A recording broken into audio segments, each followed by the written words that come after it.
ईश्वर क्या है? यह प्रश्न जितना छोटा है उससे कहीं ज़्यादा गहरा है। जब से मानव सभ्यता का जन्म हुआ है तभी से मानव मस्तिष्क इस प्रश्न से उलझा हुआ है।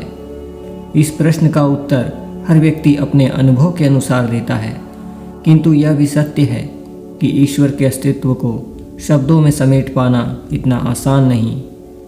ईश्वर कौन है? यह संसार अगर रचना है तो कोई इसका रचनाकार भी होगा। उसी रचनाकार को हम ईश्वर कहते हैं। जो ईश्वर को मानते हैं वह उसे एक शक्ति के रूप में देखते हैं, ऐसी शक्ति जिसके द्वारा यह संसार संचालित हो रहा है। इस संसार की उत्पत्ति और विनाश का कारण वही शक्ति है। सरल भाषा में कहें तो ईश्वर इस संसार का आधार है। क्या ईश्वर सत्य है? जो आध्यात्मिक विचार के लोग होते हैं वह ईश्वर को मानते हैं, किंतु क्या ईश्वर वास्तव में होते हैं? क्या ईश्वर का आधार केवल मान्यता या विश्वास ही है? इन प्रश्नों के उत्तर इतने सरल नहीं हैं। यह सत्य है कि ईश्वर के अस्तित्व को आज तक किसी ने प्रमाणित नहीं किया है, किंतु किसी विचार को प्रमाणित न किया जा सके तो इसका मतलब यह नहीं कि वह विचार निराधार है। कई बार हमारी जानकारी उस विचार को समझने के लिए कम पड़ जाती है। जैसे हर कार्य का एक कारण ज़रूर होता है, ठीक वैसे ही अगर यह संसार कार्य है तो कोई इसका कारण भी ज़रूर होगा। विज्ञान आज भी उस कारण शक्ति को समझ पाने में असक्षम है, इसलिए ईश्वर के संदर्भ में विज्ञान का आधार कमज़ोर पड़ जाता है। किंतु आध्यात्मिक ज्ञान के आधार पर कई महापुरुष उस कारण शक्ति का अनुभव कर पाने में कामयाब हुए हैं। समय समय पर इन महापुरुषों ने उस ईश्वर के होने की पुष्टि की है, इसलिए कहना गलत न होगा कि ईश्वर का आधार सत्य है। ज़रूरत है उस अनुभव को महसूस करने की। ईश्वर का नाम क्या है? अगर ईश्वर है तो उसका कोई नाम ज़रूर होगा। अलग अलग धर्म ईश्वर को अलग अलग नाम से पुकारते हैं, तो ईश्वर को किस नाम से पुकारा जाना चाहिए? इस संसार को नाम रूप संसार कहते हैं, क्योंकि इस संसार को नाम और रूप से ही जाना जा सकता है। यहाँ हर वस्तु का नाम और आकार निश्चित होता है। इसी मानसिकता के चलते हम ईश्वर को भी किसी एक विशेष नाम से पुकारना चाहते हैं। अगर कोई कहे पर्वत तो तुरंत उसकी आंखों के सामने पर्वत का आकार आ जाएगा। उस आकार का नाम पर्वत है। ठीक ऐसे ही हम इस संसार में हर चीज़ को समझने के लिए नाम और रूप का आधार लेते हैं।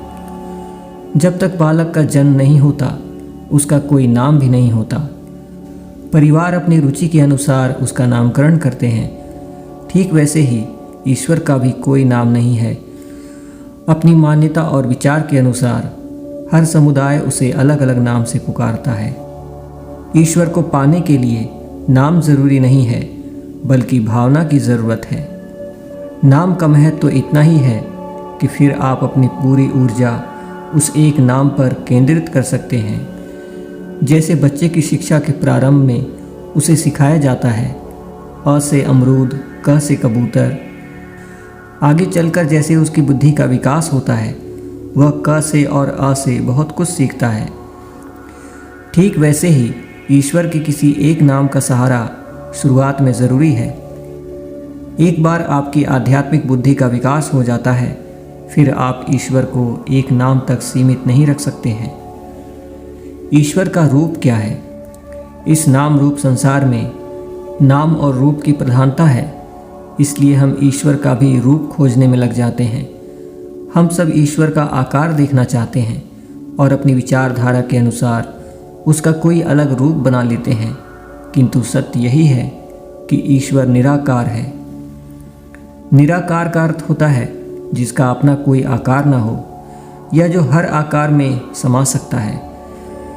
हमारे धार्मिक ग्रंथों ने भी ईश्वर के आकार के संदर्भ में यही कहा है। जैसा कि अभी हमने जाना कि ईश्वर इस संसार का आधार है, इसी बात का विस्तार करते हुए हम कह सकते हैं कि संसार की हर वस्तु में ईश्वर तत्व विद्यमान है। इसलिए अपने आसपास देखने की कोशिश करें तो हर वस्तु में ईश्वर नज़र आएगा। इसी संसार में ईश्वर का साकार रूप भी नज़र आएगा और निराकार रूप भी। ईश्वर का सूक्ष्म रूप भी नजर आएगा और विराट रूप भी। अपनी भावना और बुद्धि के सहारे साधक ईश्वर के रूप को खोज लेता है। अलग अलग रूप का अर्थ यह नहीं कि ईश्वर भी अलग हो गया। हर रूप उसी एक सत्य का अंश मात्र है और ईश्वर अपने अंश मात्र में भी पूर्ण रूप से विराजमान है। यही उसकी विशेषता है। ईश्वर कहाँ रहता है? संसार में हर जगह ईश्वर तत्व विद्यमान है। जैसे मिट्टी से बने घड़े में मिट्टी ही होती है, ठीक वैसे ही ईश्वर से निर्मित इस जगत में हर जगह केवल ईश्वर ही स्थित है।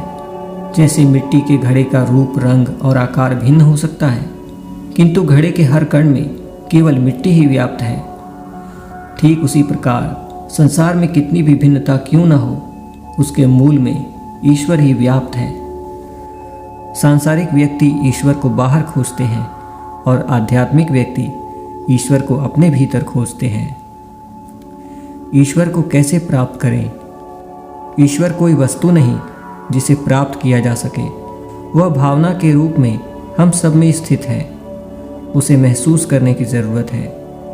महापुरुषों के अनुसार उस परम शक्ति को पाने के लिए 3 मार्ग बतलाए गए हैं: ज्ञान मार्ग, भक्ति मार्ग और कर्म मार्ग। जब हम इस सवाल का जवाब तलाशते हैं तो इन्हीं 3 में से एक मार्ग के द्वार तक पहुंच जाते हैं। तो आइए इन 3 मार्गों को संक्षेप में समझते हैं। ज्ञान मार्ग। ज्ञान से अर्थ है जीवन के यथार्थ को समझना। अज्ञान रूपी अंधकार में भटकने के कारण हम सत्य को नहीं देख पाते हैं। जब हमारे जीवन में ज्ञान का प्रकाश आता है तो अंधेरा दूर हो जाता है और फिर ज्ञान के प्रकाश में उस परम सत्य को देखना सरल हो जाता है। ज्ञान के माध्यम से साधक संसार की रचना को समझने का प्रयास करता है। जब रचना समझ आ जाती है तो रचनाकार को समझना ज़्यादा कठिन नहीं रहता है। इसी प्रकार ज्ञान मार्ग पर चलकर साधक ईश्वर का अनुभव प्राप्त कर सकता है। भक्ति मार्ग। भक्ति मार्ग का अर्थ है ईश्वर के किसी एक नाम और रूप का निरंतर ध्यान करना। ईश्वर के अस्तित्व में खुद को विलीन कर देना भक्ति है। प्रेम का सबसे उत्तम स्वरूप भक्ति है। भक्त ईश्वर को जीवन का अंतिम लक्ष्य समझकर उसकी साधना में जुट जाता है। इस प्रकार निर्मल और सरल स्वभाव को अपनाकर साधक ईश्वर को प्राप्त कर सकता है। ज्ञान मार्ग की अपेक्षा भक्ति मार्ग को सरल और सुगम माना जाता है।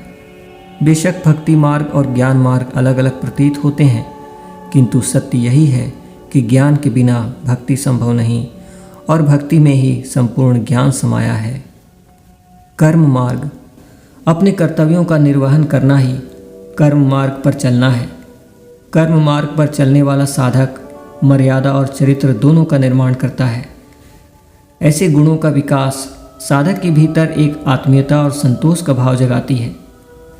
जहाँ मन स्थिर हो जाता है और सभी कर्मों को करने के बाद भी साधक कर्म फल से नहीं बनता, ऐसे निस्वार्थ भाव से कर्म करने पर साधक ईश्वर तत्व की अनुभूति कर पाता है।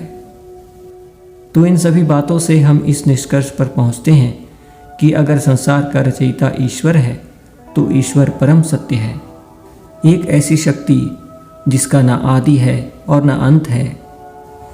ईश्वर संसार का सबसे सुंदर और सरल सत्य है। ईश्वर को जटिलता से नहीं बल्कि सरलता से खोजना जरूरी है।